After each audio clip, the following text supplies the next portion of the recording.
Hello everyone, welcome to my channel UPSC Let's Do It Together। So guys, आज की video में हम लोग यूपीएससी के बारे में बिल्कुल बेसिक से जानेंगे कि यूपीएससी एग्ज़ाम क्या होता है, कौन कौन इस एग्ज़ाम को दे सकता है, क्या एज लिमिट रिक्वायर होती है और इसमें कौन कौन सी पोस्ट होती हैं। सो आप लोग इस वीडियो को लास्ट तक देखिए ताकि आप लोगों को इसकी सारी नॉलेज मिल जाए। स्टार्ट करते हैं। यूपीएससी जो है, इसकी फुल फॉर्म क्या होती है? Union public service commission. फिर अगर हम बात करें तो all Indian service, central service and cadre arm forces, इनसे रिलेटेड जो पोस्ट होती हैं उनके लिए जो एग्ज़ाम कंडक्ट करवाता है वो यूपीएससी करवाता है। जैसे कि IAS, IPS, IFS, IRS, IES और सीडीएस एंड एनडीए। ठीक है, ये हमारी क्या है? आर्म फोर्सेस हैं। तो इन सब के लिए जो है हमारा यूपीएससी ही एग्ज़ाम कंडक्ट करवाता है, जितनी भी हमारी ये मेन जो हैं पोस्ट्स होती हैं। फिर यूपीएससी जो है, इसका हेडक्वार्टर कहाँ पे है? इसका हेडक्वार्टर है न्यू दिल्ली में। एग्ज़ाम फ्रीक्वेंसी, इसका जो एग्ज़ाम है वो एवरी ईयर, हर साल इसका एग्ज़ाम जो है वो होता है। इसकी जो नोटिफिकेशन है वो एवरी ईयर इन फैब आपकी नोटिफिकेशन जो है वो आ जाती है। फिर हम बात कर लेते हैं कि इस एग्ज़ाम को कौन कौन दे सकता है।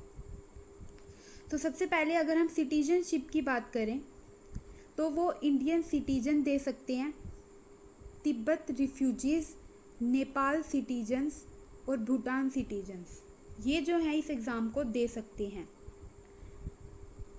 फिर अगर जो मेन बड़ी बड़ी पोस्ट हैं जैसे कि आईएएस और आईपीएस जैसी, तो इनके लिए इंडियन सिटीजन जो है वो मैंडेटरी है। मतलब कि जो ये बाकी के तीन हैं ये एग्ज़ाम तो दे सकते हैं बट इनको ये पोस्ट नहीं मिलेंगी। ये पोस्ट जो है वो सिर्फ इंडियन सिटीजन्स को ही दी जाती हैं। फिर हम बात कर लेते हैं एजुकेशनल क्वालिफ़िकेशन के बारे में।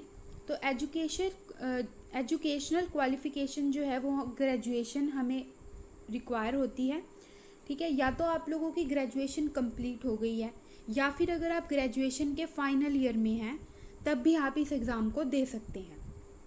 इसके लिए कोई भी मिनिमम परसेंटेज जो है वो रिक्वायर नहीं है कि इतनी परसेंटेज होगी तभी आप इस एग्ज़ाम को दे सकते हैं।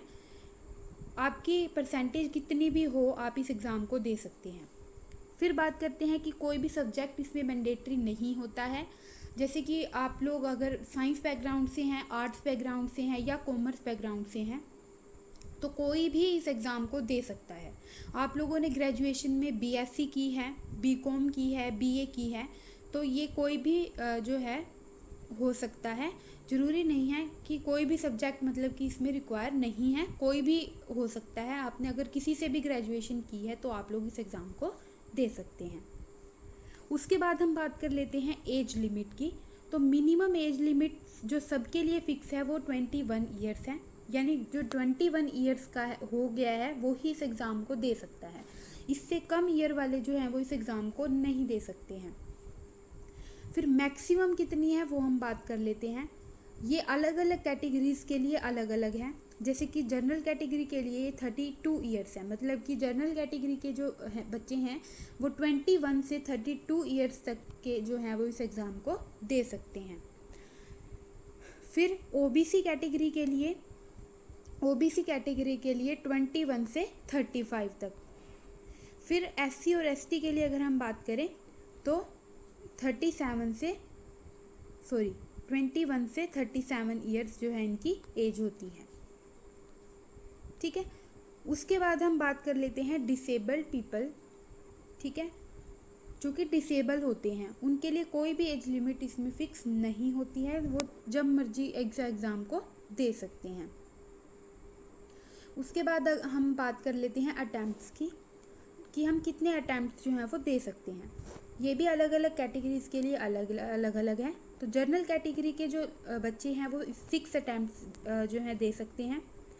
ओबीसी के लिए 9 अटैम्प्ट्स हैं और एससी और एसटी के लिए इसमें कोई भी लिमिट नहीं है जब तक उनकी एज लिमिट है, मतलब कि एज लिमिट है उनकी 21 से 37 तक। तो 21 से 37 तक उनको जितने भी अटैम्प्ट्स देने हैं वो दे सकते हैं। कोई भी अटैम्प्ट जो है उसके फिक्स नहीं है जब तक कि उनकी जो एज लिमिट है वो ख़त्म नहीं हो जाती है। उसके बाद ये हमारे पास है कुछ जैसे कि हम बात कर लेते हैं कि जो इसमें अलो होती हैं हमें सर्विसेज, तो वो ये सर्विसेज दे रखी हैं। जैसे कि ऑल इंडियन सर्विस है grade A, central service group A की सर्विसेज हैं और ये ग्रुप बी की सर्विसेज है। तो ये टोटल कितनी है, ये 24 सर्विसेज हैं। तो ये जो हैं वो दी जाती हैं। ठीक है, ये आप लोग पढ़ लेना अगर आप लोगों को पढ़नी है तो। उसके बाद हम इस एग्ज़ाम का बेसिक स्ट्रक्चर डिस्कस कर लेते हैं। बेसिक स्ट्रक्चर में अगर हम बात करें तो इसमें हमारे पास 3 स्टेजेस होती हैं यूपीएससी में। तो यूपीएससी में हमारे पास 3 स्टेजेस होती हैं। फर्स्ट जो स्टेज होती है वो प्री होती है, सेकंड जो है वो मेंस होती है और थर्ड जो स्टेज होती है वो इंटरव्यू होती है, मीन्स पर्सनालिटी टेस्ट। ठीक है, तो हम सबसे पहले प्री में देख लेते हैं। प्री में जो है हमारे पास पेपर 1 और पेपर 2 दो पेपर होते हैं इसमें। First general studies and second CSAT. ये 200 मार्क्स का होता है और ये भी 200 मार्क्स का होता है। ये दोनों पेपर जो हैं वो ऑब्जेक्टिव टाइप होते हैं, मतलब आपके एमसीक्यूज आते हैं इसमें। फिर क्वालिफाइंग मार्क्स जो है वो हमें 33% चाहिए होते हैं, मतलब ये दो पेपर जो हैं ये आपको क्वालिफाई करने होते हैं, जिसमें आपको 33% मार्क्स जो हैं वो लेने होते हैं। ठीक है, फिर मेन एग्जामिनेशन जो है इसमें हमारे पास पेपर होते हैं, 2 क्वालिफाइंग पेपर होते हैं और फिर उसके बाद 7 जो है हमारे पास वो मेरिट लिस्ट जिनसे बनती है वो पेपर होते हैं।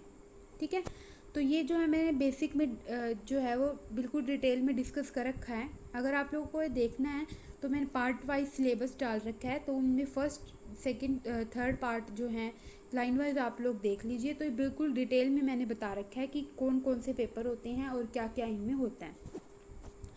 फिर हम मार्क्स की बात कर लेते हैं, तो ये 1750 मार्क्स का मेंस का पेपर होता है टोटल, और पर्सनालिटी टेस्ट इतने मार्क्स का होता है। इन दोनों को मिला के जो है वो आपकी जो है वो मेरिट लिस्ट तैयार होती है। ठीक है, उसके बाद हम बात कर लेते हैं ऑप्शनल सब्जेक्ट के बारे में कुछ।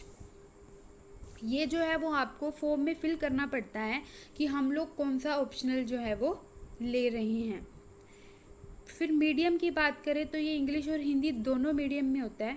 ठीक है, and favourite service also selected and fill the देखो। ठीक है, दोनों जो हमारा पेपर होता है सारे वो दोनों लैंग्वेजेस में आपको दिए जाते हैं। ठीक है, मान लीजिए फर्स्ट क्वेश्चन है तो वो आपको हिंदी में भी लिखा जाएगा और इंग्लिश में भी लिखा जाएगा। ठीक है, क्योंकि ये जो है दोनों के लिए बनता है, जो इंग्लिश मीडियम में भी दे रहे हैं और जो हिंदी मीडियम में भी दे रहे हैं, तो इसलिए पेपर तो एक ही होता है, वो दोनों लैंग्वेजेस में लिखा जाता है।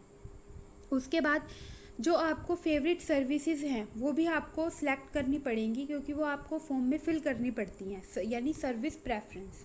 जैसे कि आप लोग IAS बनना चाहते हैं तो हम फर्स्ट नंबर पे IAS भरेंगे, फिर मान लीजिए हम IPS भर देंगे। इसी तरह से आपको 5 ऑप्शंस जो हैं वो दिए जाते हैं, तो ये 5 ऑप्शंस आपको फिल करने पड़ते हैं। जो आप फर्स्ट नंबर पे भरेंगे वो आपकी फ़र्स्ट प्रेफरेंस होगी, फिर सेकंड प्रेफरेंस, थर्ड, इस तरह से आपको ये भरनी पड़ती है। तो ये भी आपको पहले ही सोच के रखना है कि आपको कौन सी पोस्ट जो है वो प्रेफरेंस वाइज कैसे सिलेक्ट करनी है। फिर आपको स्टेट जो है कौन सा चाहिए वो भी आपको इसमें भरना पड़ता है, सिलेक्ट करना पड़ता है। ठीक है, प्रेफरेंस वाइज। तो ये सारा जो है हमने बेसिक जो है वो डिस्कस करा है यूपीएससी के बारे में।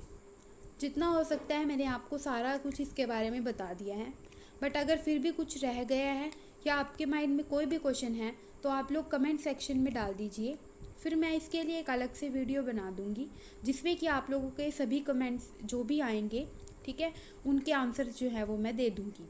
तो जितना हो सकता है मैंने आप लोगों को इसमें सब बता दिया है। फिर भी कुछ मिसिंग है तो please comment down and like, share, subscribe to my channel and thank you so much.